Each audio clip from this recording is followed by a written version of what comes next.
Time is just gone 7 minutes past 8 a.m. as we kick off this morning, taking a look at a book that has been written by Tanika Sarkar.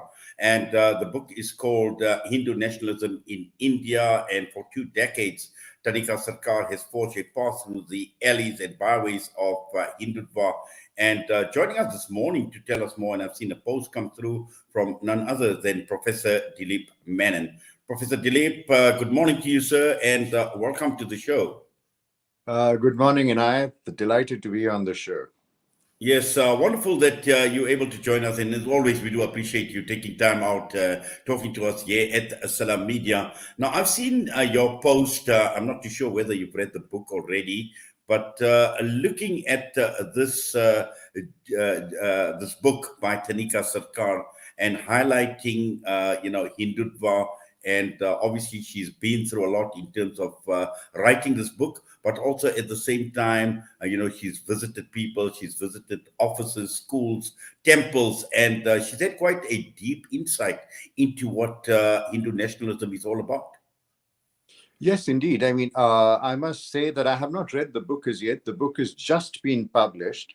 So as I do on my Facebook, I put up books that have recently been published, books that I feel are important.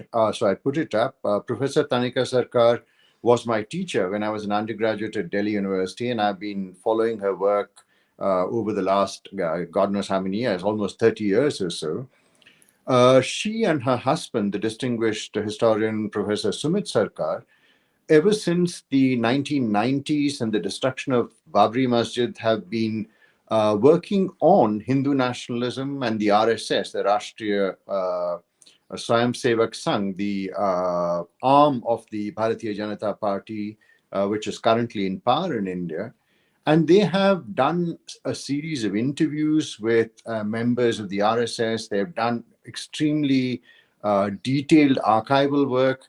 They've also done the footwork, as it were, traveling around India, meeting with people who are members of organizations, Hindu organizations, meeting with people who are members of anti-communal organizations. So this book should be an extremely important work in contemporary India, given the fact that the present regime under the Bharatiya Janata Party is changing the face of what we know as India and defining India as a Hindu country rather than a country that is composed of multiple religions, people of multiple cultures and faiths. So I think this book is an important work because it reflects the capstone of over 30 years of engaging with this phenomenon of Hindu nationalism. Well, certainly. And also, I think we know the ideology of Hindu nationalism has been there for a very, very long time. And as you pointed out, under the BJP government, it somehow is gained momentum. And Yes. what we've seen, particularly under the Modi regime, how this has evolved over a period of time, and more importantly, in terms of how it has actually influenced people in India. And this is the reason why we are seeing this increase of, and some of it actually is bordering to genocidal tendencies as far as some of the minorities are concerned.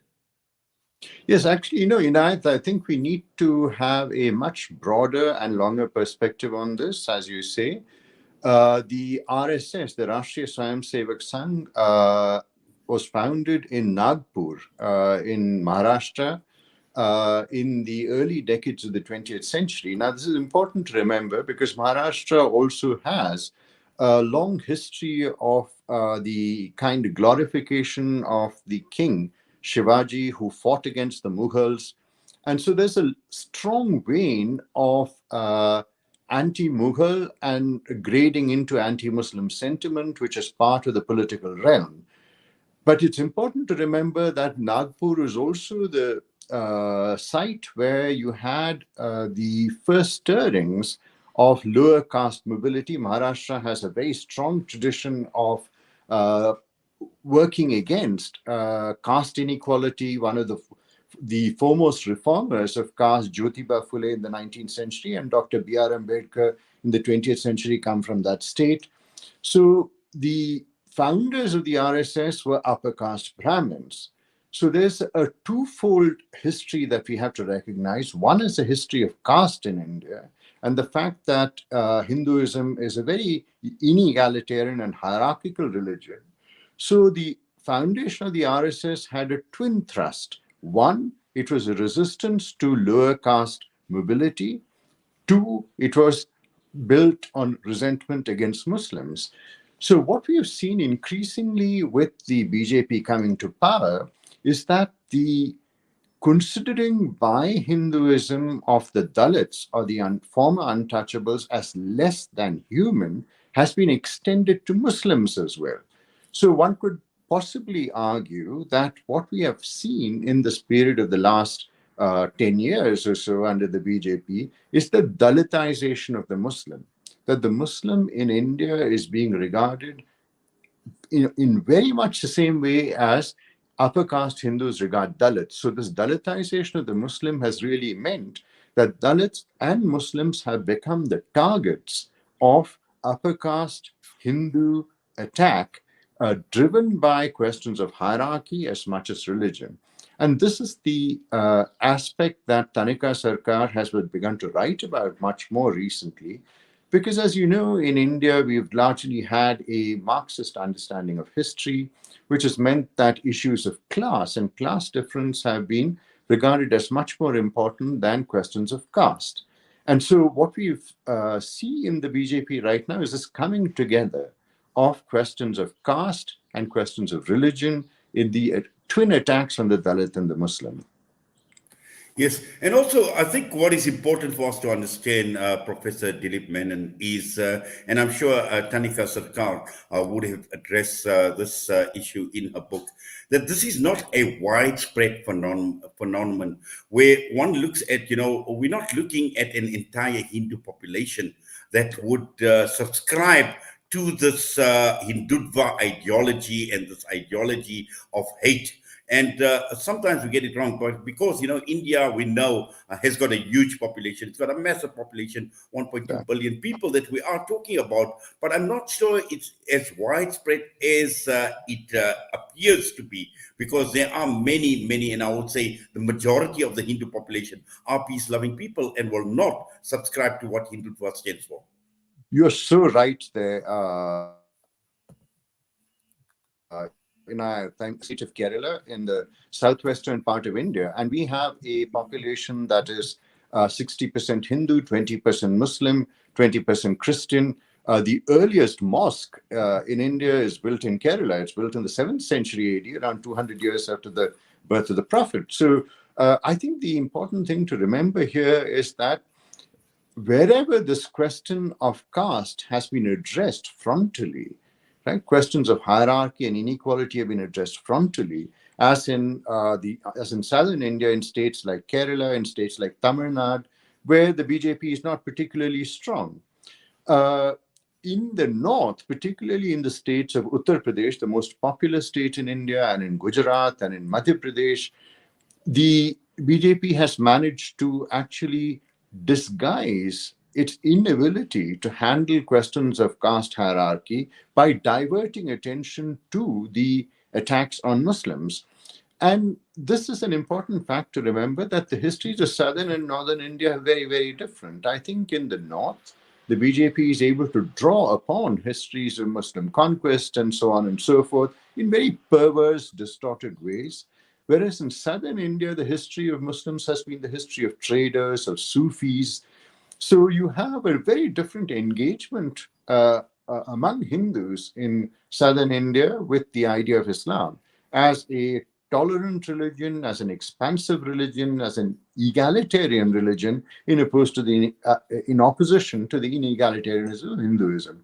So you're right there that large numbers of Hindus in large parts of India live side by side with their Muslim neighbors, celebrate the same festivals and so on. What the BJP has tried to do in order to enhance its electoral votes and in order to enhance its very, very perilous location in southern India, in the sense that in Kerala, for example, not a single BJP member has been elected to the parliament ever.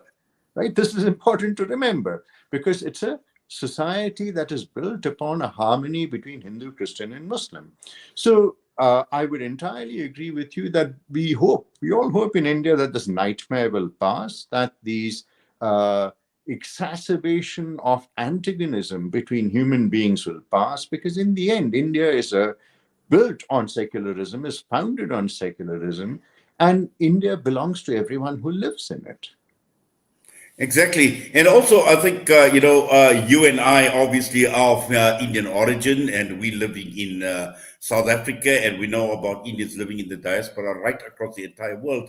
And the relationship that you speak of that exists with majority of Hindus, with Muslims, and also other minorities. We see it. We see evidence of this in South Africa, and we've grown up Right. in the apartheid era where we lived in traditional Indian areas. And we've Right. seen how that relationship has been. It's been a very, very close relationship. And even until now, what is taking place in India has not impacted on us in any way whatsoever or affected the Right. relationship that we enjoy amongst each other. Absolutely. And I think, but one of the things that I'm very worried about also is that, to just bring in a bit of personal history, I was born Hindu. My wife was born Catholic. And when we got married and we had our children, we decided to give them Arabic names. My daughter is Naima, my son is Zayan.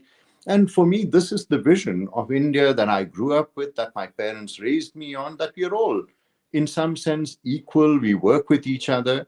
But now, when I think about the changes that are happening in India, I worry about for my children that when they step out onto the streets and they're asked their names and they say their names are Naima and Zayan, the first reaction might be that they are seen as Muslim and therefore on the wrong side of Indian history as it is now. And this, for me, is a very, very, very saddening thought. Well, certainly, I mean, obviously, rightfully so as well. And it's just amazing what a name actually means to Yeah. people. Just a simple thing like a name, Professor Dilip. Absolutely, because you see, it's interesting also for me that here in South Africa, where I've seen nothing but tolerance and a deep engagement between communities, when I tell people that my children are called Naima and Zayam, they say, "Oh, these are Muslim names," and I say, "No, these are Arabic names." Right, and there is a difference there, just as much as my being called Dilip does not immediately mark me as being Hindu, right? Well, definitely. Well, Professor Dilip, I'm sure at some point in time, I actually would like to get my hands on this book as well because it just sounds very, very interesting and provides a very deep insight. And I'm sure at some point in time you will get your hands on the book and read it as well. So Right. I'm looking forward to it. But for now, we thank you. We do appreciate you taking time out, as always, talking to us here on Salam Media. All the best to you. Thank you. Thank you for having me on the show. Bye bye. Professor Dilip Menon with us this morning, and we're talking about a book by Professor Tanika Sarkar, Hindu Nationalism in India, and just unpacking some of the issues. And I know we haven't been able to delve into the book, but at some point in time, we definitely will. The time is just gone 8:21. We're going to go for a break. We'll be back.